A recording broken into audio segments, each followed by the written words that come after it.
I'm Dave Froehlich. Thanks for watching this CrimeWatch YouTube exclusive, where we take a look back at recent crime stories that have been making headlines in our area and across the state. The search continues for the man who shot and killed 2 women and injured 14 others at a Juneteenth celebration in Round Rock. The award money has now been doubled after Governor Abbott announced a $10,000 reward for information that leads to an arrest. That's in addition to the current rewards offered by Williamson County Crime Stoppers and the ATF. Fox 7 Austin's Tan Radford has more on the investigation and the effort to find the gunman. We are looking for a black male, 5'7", thin build, approximately 20 years of age, with short dreads, and he was last seen wearing a white hoodie. The Juneteenth shooting took the lives of 33-year-old Lindsay McNair and 54-year-old Era Duke. There were 14 additional people shot that are recovering. The families are left to cope with the loss. They took a mother who loved her family, her kids. She loved me.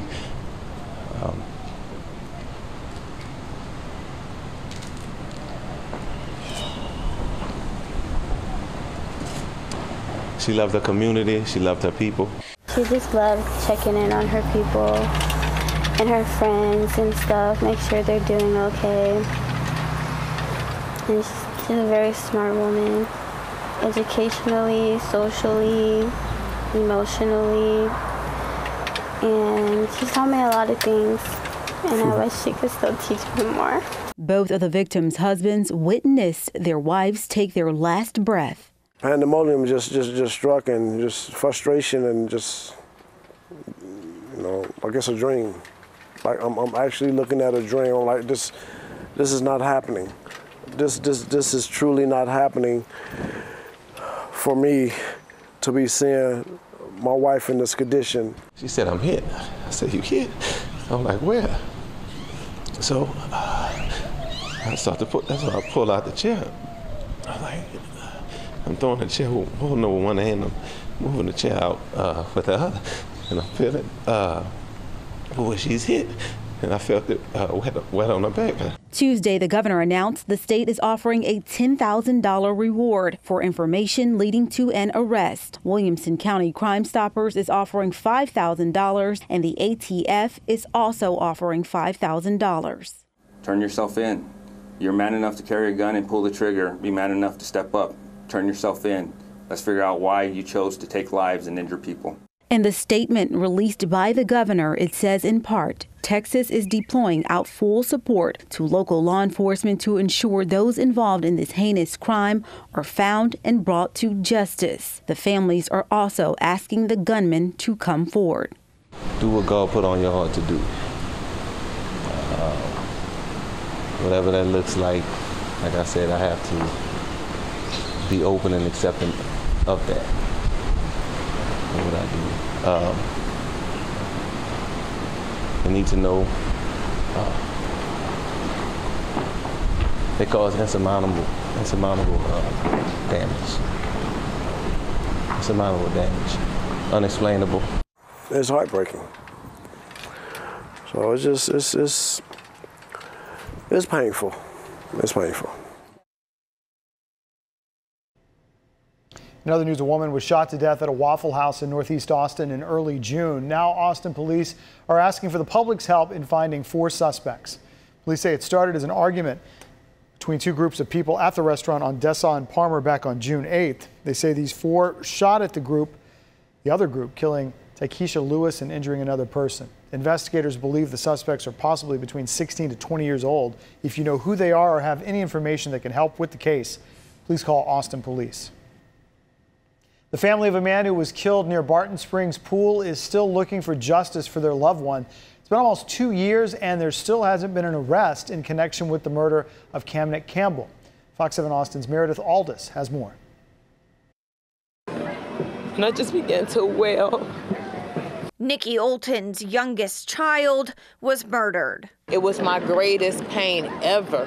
28-year-old Camnick Campbell's body was found. I just can't believe that happened. As the sun came up on August 25th, 2022. Right as employees were showing up to open up the Barton Springs pool and the park area. Austin Police Detective Israel Pena says a car was parked blocking the exit of the Barton Springs pool. It was a little suspicious because the door was open and they could see kind of blood material around the driver's area. Campbell had been attacked while sitting in his car. Then a trail of blood reveals he was followed to the pool area. That's where Campbell was found with multiple gunshot wounds. It's hard to tell based off the ballistic evidence whether or not someone was in the car with him beforehand, got out and then started firing, or if this is a random event where someone just walked up and started firing on him. Detective Pena says Campbell was first known to be in the park at around 2:30 in the morning. His body was discovered about 4.5 hours later. So we don't know exactly when the attack occurred. Or why someone would do this. But it didn't appear that he was involved in any like drug dealing or owed any money or anything like that. We don't have an indication of robbery being the motive for this. Family members don't understand how someone could hurt Campbell. Last person I expected to happen to. Just a natural athlete. He was all around. He loved music. He loved nature. And he was a truth seeker. He was so pure and so good. He had just moved to Austin to pursue music and was working for DoorDash. Camnick had just released a video the day before.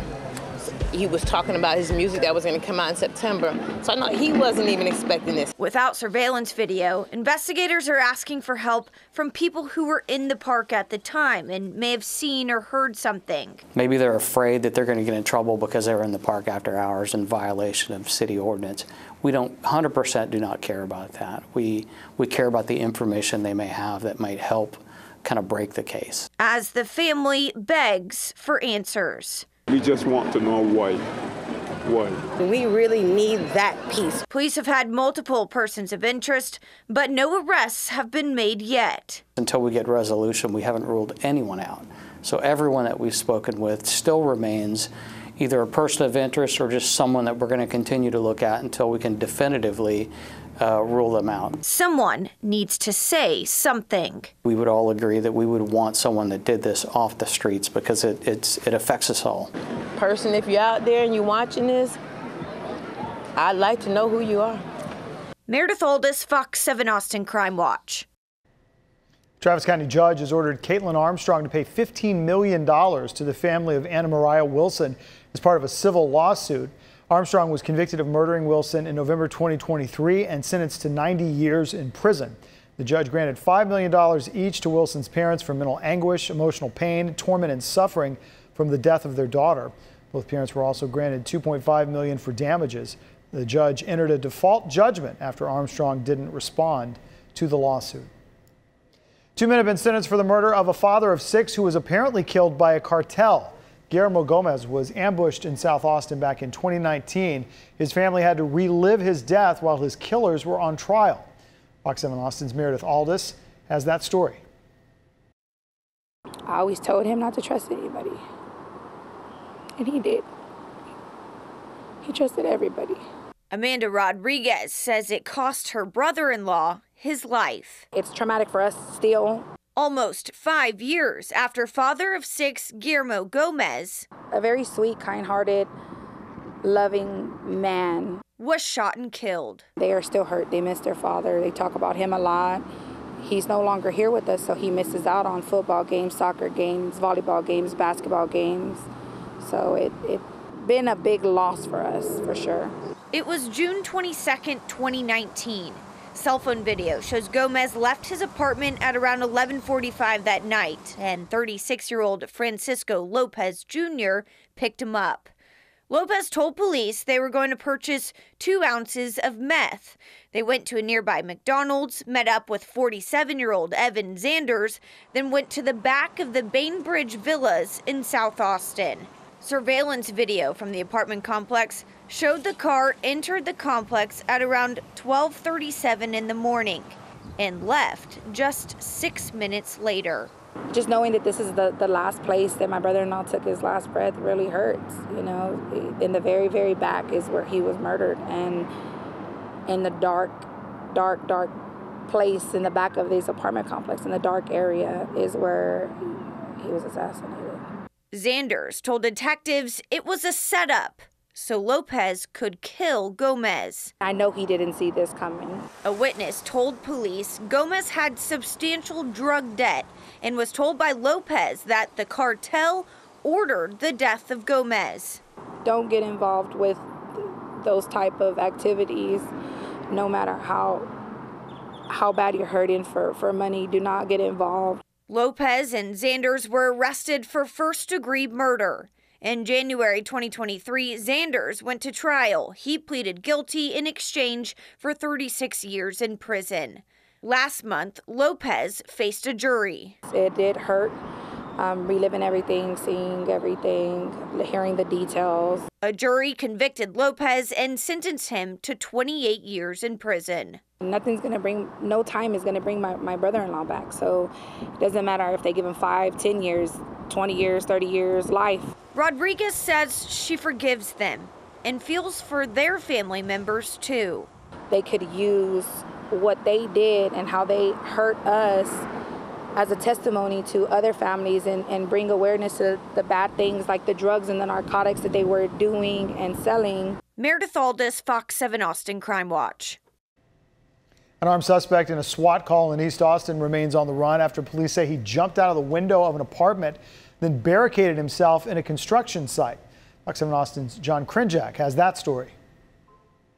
A chaotic and frightening scene Saturday morning for residents in Austin's Mueller neighborhood. Just before 7 a.m., Austin police were called to an apartment complex on Aldrich Street near Mueller and Barbara Jordan. 911 received a call about a possible disturbance inside an apartment unit. But the suspect, described as a black man in his 30s who police say had a gun, jumped out the window and ran down the street. Officers quickly learned that the suspect had barricaded himself in a construction site nearby with a firearm. Because the suspect was armed and had several violent felony warrants, cops quickly called for backup. The SWAT team, negotiators, and other specialized units responded to assist patrol officers. Despite that response, the suspect was able to evade police, who continued to search for him throughout the day, police urging neighbors to be on the lookout and for others to avoid the area if possible. No injuries were reported. With the expertise of all units on scene, I am confident they will do everything possible to bring this situation to a peaceful close. Travis County jury has sentenced a woman to 18 years in prison for killing an off-duty police officer while driving drunk. Lindsay Smith pleaded guilty recently to killing Jeffrey Richardson. The family's attorney says they hope this case will bring awareness and stop others from drinking and driving. Richardson was a reserve officer in the Poteet Police Department. On June 29, 2022, he was directing traffic around construction near the Domain when the 26-year-old Smith drove through several large orange barrel traffic barricades and hit him. Officer Richardson went flying 100 feet. He eventually died at the hospital. Smith stayed at the scene and performed a sobriety test. Court records say she admitted to having 2 mixed drinks at a restaurant, then 4 martinis and an unknown number of shots at 2 bars. Smith was sentenced to the 18 years in prison and a $10,000 fine after pleading guilty to intoxicated manslaughter causing the death of a peace officer. If you make the wrong decision, like Lindsay Smith did, lives are upended, families are upended, and these losses are absolutely never going to go away for the Richardson family. In 2023, the Richardson family sued Smith and Jack and Ginger's. That was the last bar she had visited that night. Family attorney says those civil claims have been resolved. A Cedar Park church has tracked down and recovered its pride flag after it was stolen. One of the thieves was caught on camera. Church member told Fox 7 Austin's Tan Radford the pride flag has been stolen 3 to 4 times in the last 6 weeks, but now they've found a solution. Video evidence from Church of the Savior shows a man pull up to the church, get out of the car, snatch the pride flag, and drive off. The flag has been stolen a bunch of times. It really has. Church of the Savior is open to all sexual identities, gender identities, and gender expressions. It teaches Christian literature from the Bible. The pride flag in front of the church represents the support of the LGBTQ+ community. Being a church that welcomes everybody, it fills me with complete joy and happiness to know that anybody can walk in this door. Reverend Mark Dowell says a member recently purchased a mounting kit and the flag valued at $150 and placed a tracking device on it after the previous thefts. My thought is, why are people doing this? What is the hate about? The church says it was stolen twice with the device attached and returned after it was tracked and police were called. One of the suspects says it was a dare from friends, and another says it was taken due to religious beliefs. It's plain as day, right? Thou shalt not steal. It's right there, number 8 of the big ones, you know? So it's hard for us to understand that, but it makes me feel sad, and then I feel angry. It's been 3.5 years since the disappearance of Texas State student Jason Landry. His parents recently went to CrimeCon, a national true crime convention. The Landry spoke to Fox 7 Austin's Angela Shen about that experience. 21-year-old Jason Landry disappeared on December 13th, 2020. The Texas State student was on his way home, driving from San Marcos to Missouri City, Texas. His crashed car was found outside of Luling. The Office of the Attorney General's Cold Case Unit continues to investigate the case. Jason's parents and volunteer searchers had a booth at CrimeCon, a convention dedicated to true crime. It was a good place to be, where everybody there was caring and encouraging and just very supportive. So it was a positive, impactful event. It's kind of stunning when you meet families their families there that were 20, 30 plus years missing their loved ones, and a lot of newer cases too. CrimeCon was in Nashville at the beginning of the month. Founder Kevin Balfe says it's about education advocacy. The origins of it were, how to bring the sort of newsmakers together with law enforcement, families, victims, and consumers of true crime, and try to do something productive rather than just sort of, watching stories. There are tens of thousands of missing persons stories, just some of them on this wall. It was very hard to stand in front of it and read all the different cases and stories. That was the hard part. The Landrys got to meet with other families going through similar things. You're there for your story, but then you hear so many other stories, and it breaks your heart all over again. Each case has got a family behind it, and we're all the same. We all want answers. Balfe says the goal of the event is humanization. You're reminded that these are the worst days of other people's lives, that we all have a responsibility and obligation to treat these stories and these people the right way and to be supportive and helpful wherever we can. The Landrys say they hope people realize the importance of faith and resilience. It still kind of takes your breath away about how many people are out there trying to find missing people. 3.5 years have now passed since Jason's disappearance. It's always hard. We rely on our faith, and we know that God knows where Jason is, and God's with him wherever he is. But it's just every event that happens in our life, he's not there. I think it makes us more wanting to take the time. When we have an opportunity to get together, we take it, and we relish our time together as a family. And they're reminding other families. Make those memories, take those pictures, because that may be all you're left with one day. Well, it will be all you're left with, but it might be in a very unexpected time frame. Next year's CrimeCon will be in Denver. The Landrys hope maybe they won't have to go because they'll know what happened to Jason by then, or they'll go hoping to share a positive outcome. As the parent of a missing child, I hope we have answers by that time. Angela Shen, Fox 7 Austin News. Thanks for watching the Fox 7 Austin Crime Watch YouTube exclusive. Our Crime Watch stories run each Monday on Fox 7 Austin News at 9. If you miss them, you can watch anytime on our new Fox Local Connected TV app, which is free to download. You can watch on multiple platforms like Roku and Apple TV. Just scroll down from the live player and look for the Crime Watch section. For more on the stories highlighted in this episode, you can head to our website, fox7austin.com. And don't forget to subscribe to the Fox 7 Austin YouTube channel.